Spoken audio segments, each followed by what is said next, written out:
Cullinane. First of all, helpfully suggest to the Commissioner that before she attends meetings of the Public Accounts Committee that she would confer with her staff to make sure that all up-to-date documentation and correspondence that they have received is passed on to her. If we had a situation where Mr Nugent had information yesterday evening and that was not passed on to yourself, that's his fault, not our fault. So it's something that you, I think, need to take charge of when you're coming before the Public Accounts Committee. So any up-to-date information that people have that is passed on to you prior to you coming before the committee. Can I helpfully suggest that? To say that I didn't yes. invite the Commissioner. And people make mistakes, and there's a lot of documentation. I understand all of that, but obviously we have an awful lot of documentation to go through as well. And as you can see, we have to spend a lot of time going through the information. But I just wanted to make that point first. In response to Dr. MacDonald earlier, Commissioner, you said and you defended your position that when you first became aware of irregularities at the Garda Training College that you took decisive action. Isn't that what you said? Yes. Yes, and you stand over the fact that you took decisive action. Yes, Deputy. And why did you take decisive action? Because action was required. Why? Why did you take decisive action? Because what I wanted to do was make sure that we began a process of regularising the matters that have been brought to my attention, and also making sure that we got an understanding of the context and what had happened in the past. When did you take this decisive action? On after what time period? On the evening of the 27th of July. When did you first become aware? The 26th, you said, was it, or 27th? No, the 27th is my memory. 27th is when you first became aware. So the 27th of July, you first become aware, and you stand over the fact that you took decisive action because you wanted to regularise the accounting practices in the Garda Training College. What I wanted to do was ensure that we understood what was happening, and that we regularised and began a process of actually putting it to right. Because you accepted that they were irregular. Can I just make a point, Deputy? Yes. Of unravelling what was there, what I was very clear on, we had not got a complete picture of what we were dealing with. But what I'm saying is that you said you took that decisive action because you wanted to regularise. You said that a number of times today. You wanted to regularise what was happening, which means that you would have had to accept that there was irregular activities. Deputy, what I said was that I was trying to put right what had been... No, you said regularise. Okay, we can use the word regularise. Yeah, that's what you said. But can I just be clear on something? And if I could just answer the question. So what we did, I took decisive action insofar as I took a decision that there needed, on the basis of advices I had got, that we had incomplete information. In other words, we did not have the whole picture. Notwithstanding incomplete information, of course you would always want more information, but you had enough information to exercise judgment that decisive action was necessary to regularise accounting practices in the Garda Training College. Is that fair? Fair assessment? Well, Deputy, let me, please, if I could just explain. So what we wanted to do was get a complete... So what I was informed by Mr Dunn at the point in time, and bearing in mind Mr Dunn had been the person that was pulling all of this information together, he told me that at that point in time he had incomplete information. We needed to do far more work to get the information, and that what we needed to do was put a process in place to do that. So that's precisely what we did. Can you bear with me, Cathaoirleach, and I just with respect to the Commissioner, if the Cathaoirleach can bear with me here, because a number of questions were put to you this morning by a number of members of the committee, where you said that the reason why you took decisive action is because you wanted to identify the problem, fix the problem. You accepted there was a problem. You would not have established a steering committee if you did not accept there was a problem. A couple of minutes ago, you used the words irregular. I didn't use them. You used them earlier today as well. So all I'm asking is, did you accept at that point that there was the possibility, or there was if you didn't accept that it was factual, but there was a possibility that there was irregular financial activity at the Garda Training College? Well, what I was aware was that there had been a historical context which I was unaware of the complete history of, but I knew that we had to get the information to find out what that was. Were you made aware of the fact that there was the possibility of irregular financial activities at the Garda Training College? It's a yes or no answer. I was made aware of issues at the Garda College, but I wasn't aware. Were those issues if you were a witness in a witness box, if you were somebody that was being interviewed by one of your own staff who were helping with an inquiry, I think you could be described as a hostile witness in some instances. So what I'm saying is this. No, sorry, with respect. The question is straightforward. Sorry. I mean, let's refrain from that. With respect, I have never been described as a hostile witness in my entire career. Well, and I am here. Sorry, Chair, if I could. Yes. I am here to assist this committee. Okay. I have come here today in the circumstances where I am the sole witness of this. I'm here to assist the committee, and I think to describe me as a hostile witness is... Can you then so, please move on? I'm sorry, Chair, I take issue with being described as a hostile witness. You can take issue with it. Can you please, with respect, Commissioner... Chair, I would like it recorded that I take issue with being described as a hostile witness. Now, can we please move on? Can you please, Commissioner... sorry, Deputy, I take issue with being called a hostile witness. Commissioner, we've noted it. It's recorded. Been noted. Can you please, Commissioner, answer the question that I put? Because it's very frustrating for us when we sit here and put questions and we don't get answers to questions.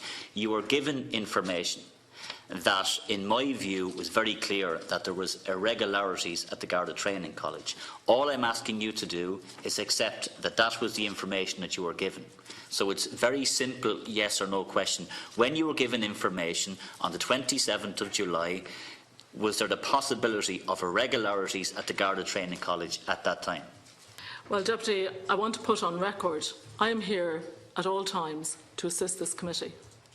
I am here in my capacity as a witness and accounting officer to assist this committee. And in that context, I'm trying to answer your questions. And if I was given the opportunity to answer the questions, I would answer them fully. So, now you have an opportunity. So, would you repeat the question, please? Well, I've asked the question, I don't know how many times, I'm going to ask you again. You say you first became aware of issues at the Garda Training College on 27th of July 2015. What I'm asking you is that you were obviously briefed on the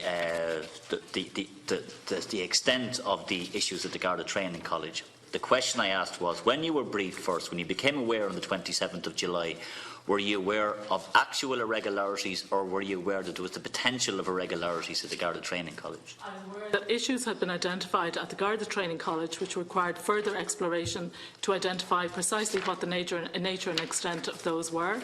And in identifying those issues, then the process thereafter was to do what I described. And there was a letter then, you received a letter, Commissioner, from Mr John Barrett, dated the 12th of June 2017.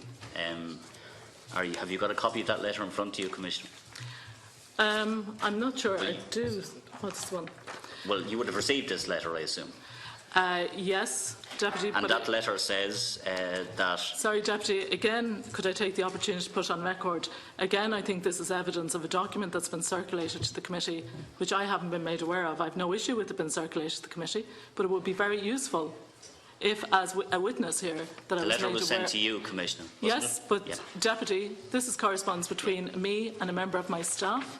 And I think it would be very helpful if I was informed as accounting officer that these documents had been circulated to the committee. And again, we only got these with respect today, Commissioner, which again isn't their fault. It's nobody's fault, Commissioner. This happens to us. But can I just put my questions, and I accept what you say. I accept that you. We'll condition the questions based on that. What it says is the letter it was written to you, so obviously you would have received the letter, you would have read it, you would have had to consider what it said when you received it. Maybe not for preparation for this meeting, I accept that, Commissioner, but certainly you would have received the letter. It says that at the meeting that took place, this is the meeting that Mr Barrett says took over 2 hours, and you said was a shorter time period, but let's park that for a second, that there was written advices given by Ken Rowan, who was Head of Legal Affairs, and that the 2008 report of Mr Barry McGee was appended to a lengthy letter from Mr Rowan. Is that correct? I'm just trying to find it on this document, Deputy. Could you just point me to the paragraph where it is? It's the second paragraph in this letter. Is it up on the screen? On the screen there, it's the first paragraph on the screen. First paragraph on the screen.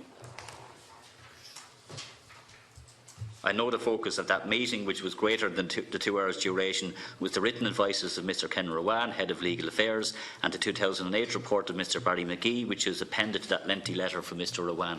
So the 2008 report was appended to the lengthy letter from Mr Rowan, so you would have been aware then of the the existence of the 2008 report, and the report itself was appended to the letter. Is that correct? Well, Deputy, I think what I said in my evidence earlier, I don't recall the Barry McGee report, as it's now called, on that night. What I do recall is there was conversation in relation to the advices received by Mr Ruan. Was the letter appended, or was the McGee report appended to that lengthy letter from Mr Ruan or not? Well, you might recall earlier, Deputy, I conferred with my colleagues who were present, and we cannot recall the document being there. It was a meeting at the end of a very lengthy meeting. So, as I said earlier, different witnesses have different recollections of events, and my recollection is that I cannot say whether the McGee report was there or not. What I can say is that I most certainly did not read the McGee report that night. And it then says, on the 30th of June 2015 and again in early July, I had been advised that Mr Cyril Dunn had brought these matters of critical concern which I had been raising to your personal attention. So this was before the 27th of July when you say you first became aware of this. So is Mr Barrett right then in saying that Mr Dunn on the 30th of June 2015 and again in early July would have brought these matters of critical concern to your attention? Did Mr Dunn bring these matters to your attention? Mr Dunn, prior to this, no, he didn't. What Mr Dunn told me was that on one particular occasion he informed me he wouldn't be in the office the following day because he was going to the college, and that Mr Barrett had brought certain matters in relation to the college to his attention, and he was going to the college to deal with them. And if I could just point out, Deputy, I see what Mr Barrett is writing here, and it's information that he was told by Mr Dunn. I cannot account for what information. All I'm asking for is, again, answers the question. So are you telling me then, Commissioner, that he's wrong in that when he asserts that Mr Dunn would have briefed you of these matters of critical concern on the 30th of June and in early July? Mr Dunn did not brief me in those matters, not brief you. Okay. But Mr Dunn did inform me on one particular occasion that he was going to the college, that Mr Barrett had raised issues and he would be away from the office the following day. But not at the matters of critical concern? No. And then it goes on to say this meeting that took 2 hours, he says, you say less, the time was spent discussing Mr Rowan's suggestion that all key external stakeholders, including the Minister for Justice and Equality, the CNAG and the Secretary-General of the Department of Justice and Equality, should immediately be notified before advancing the work of the Steering Committee further. So it seems to me from this letter that Mr Rowan got it, Commissioner. He knew that the CNAG should be informed immediately. It seems from Mr Barrett's note that's the advice he gave the meeting. And the questions I put to you this morning and was acknowledged by the CNAG that it would have been better had he been informed. So what we have here now is an actual discussion. So we've gone beyond the points now as to whether or not, in your judgment, it should have been done, and whether retrospectively what you knew then. There was an actual discussion at this meeting about whether or not the CNAG should be informed, and we have an opinion from legal saying that he should be informed immediately, and yet that was not done. Well, Deputy, that's Mr Barrett's account of the meeting. And is it accurate or inaccurate? It's not my memory. It's not your, so you disagree again with Mr Barrett? My memory is very clear. There was a discussion around the content of Mr Ruan's report. There was certainly discussion around what needed to be done next. Mr Dunn outlined to us the work that he had been doing and continued to do since these matters were brought to his attention by Mr Barrett. At the end of that meeting, there was a decision taken that the Deputy Commissioner would write to me the following morning on foot of Mr Ruan's advices. That was actioned, that was done, and straight away the committee was set up, which the first meeting of the committee, from my memory, was on the 6th of August, if I'm not mistaken, and that was as a result of that. And Mr Barrett goes on, Commissioner, to say it is clear from the evidence given to the PAC by you on the 31st of May 2017 that your assertion that you were first informed of these matters on the 27th of July 2015 is not correct. And I would respectively suggest that you corrected all record in that regard, and also with respect to the actual duration of the meeting of the evening of the 27th of July. So he was suggesting here that the information you gave to this committee was incorrect in respect to when you first knew. He suggested earlier in the letter that you first knew because you would have been briefed, in his view, by Mr Dunn. You refute that. So when he suggests that you knew beforehand and that you should correct the record of the committee, Are you again refuting that also? I'm not refuting anything, Deputy. What I'm saying is that I can tell the committee that the first I became aware of these matters was, from my memory, is the 27th of July. I cannot account for what Mr Dunn told Mr Barrett. But when Mr Barrett says that your testimony on the 31st of May is not correct, surely, and I'm asking you to put yourself in my shoes, as a Choctaw Dálan, as a member of this committee, and we have the head of human resources in Garda, who is saying in a letter to you that he does not believe that the information you gave this committee is correct. He says it is not correct. You understand then how that would cause me difficulty. So I'm not clear, Deputy, on what part of my evidence Mr Barrett is saying is not correct. But you're accepting in this letter he says it is not correct. But I'm not clear. And did you write back and ask clarity from him as to what exactly was not correct? No, Deputy. I've only received this letter very, very recently. Well, it's dated the 12th of June. Yes, but Deputy, with respect, there has been a lot of things happening within Garda Síochána since the 12th of June. And just one final question I have then, which goes back to the letter that you gave to the CNAG, because you were saying earlier, and the reason why we had a lengthy discussion, Commissioner, about the use of the word irregular is because you used that word. You used it earlier on when you were first responding to my questions as to whether or not you acted appropriately, and you were saying that you did, and that you took the right corrective action. And you did so because you said that you wanted to regularise, you used those words, accounting practices. Previously this morning you used those same words. But you signed a letter on the 31st of July, which is certainly after when you did become aware. I have disclosed to you, this is the CNAG, all instances of loss, fraud or irregularity that are known to me. And then you say, where such instances are known to me, I have reported them to you.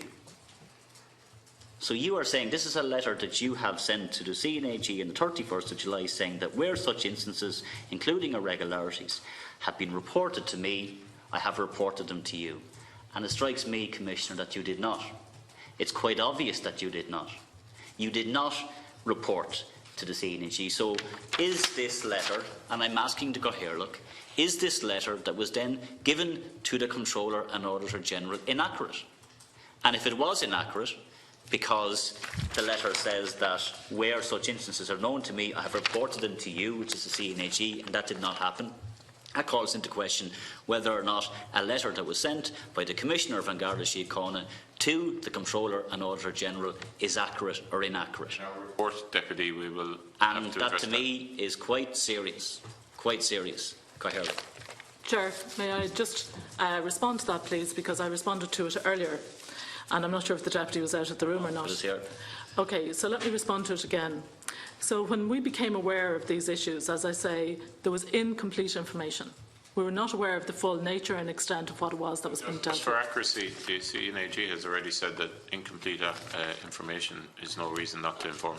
Chair, I accept that, but if I could finish out the point. But please. actually, before you finish the point, I want to be respectful to you, and I've listened to what you've said, and I've sat through all of the meetings, Commissioner, in relation to all of these hearings, and all I want to do is establish the facts and establish the truth.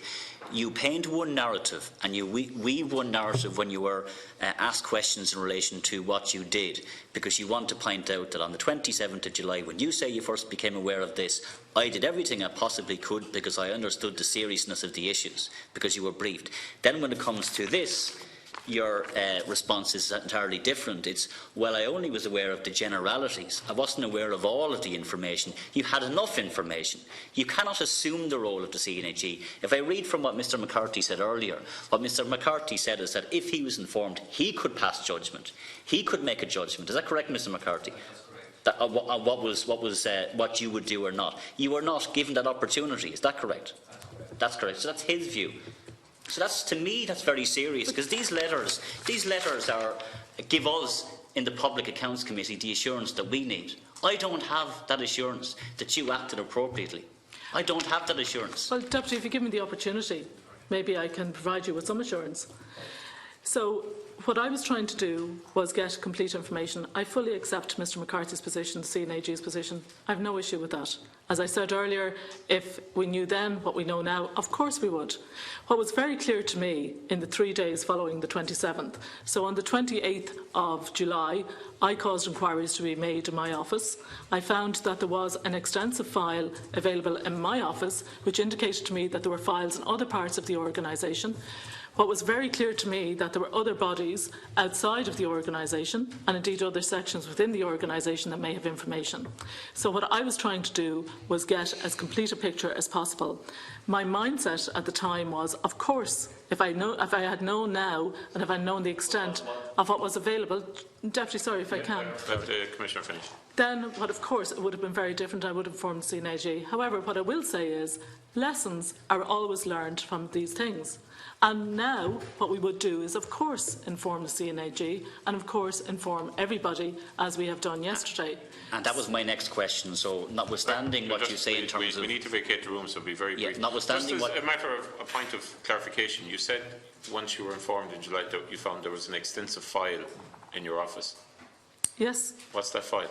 My understanding it's been shared with the committee. So it was a file which indicated actually that the McGee report in 2008 had gone to the then Commissioner through the Chief Administrative Officer, Mr. Leamy. The whole story. Yes, I think you have. I was just making sure that's what you were referring to. So it was in your office, but you didn't know. When I say the whole story, it was part of the story. Basically the McGee report, etc. But obviously you hadn't been made aware of it, but it was within your office. Yes, it had been received by the then Commissioner in 2008 through the office of the then Chief Administrative Officer. So it was in your office, but you hadn't been made aware of it. Yes. There's one final point, because you captured it there when you responded, Commissioner. You say that if you knew now what you knew then, you might have done things differently. You have heard from Mr McCarthy that regardless of that, even in terms of what you knew, it was enough to alert his office. So he is saying that you should have alerted his office at the time. So by accepting the fact that you would do it differently now, if you were to reverse, go back in time, you would do it differently, is accepting then that you made a mistake. And people do make mistakes. So are you accepting then that was a mistake on your part? No, that was my mindset at the time. But you would do it differently now? And I would have expected also, Deputy, that these matters would have been brought to my attention when the Statement of Internal Financial Controls was presented to me. I would have expected that those matters would have been brought to my attention.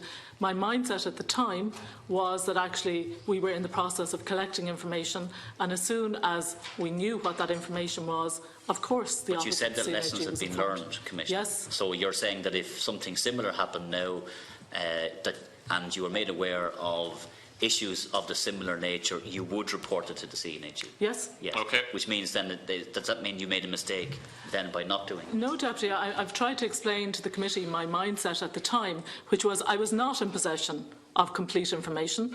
It had not been brought to my attention. I think we've been around that, to be fair to you. We've been down that road. There is a difference of opinion here between what the CNAG would have expected and what you did, and you're saying now that if it was the same circumstance you'd have acted differently. I think that's the summary of where we're at. But CNAG expected you to act different, or expected you to notify him at the time. That didn't happen. I think we've cleared that up, which is direct contradiction. But we have to suspend now. We'll be back at 7 o'clock. The reason we have to suspend is because we actually don't have a room.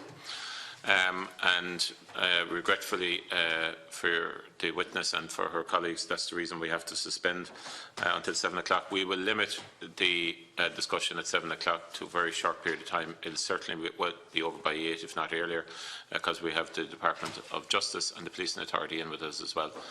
So we'll suspend now until 7 o'clock. We will be back in this room.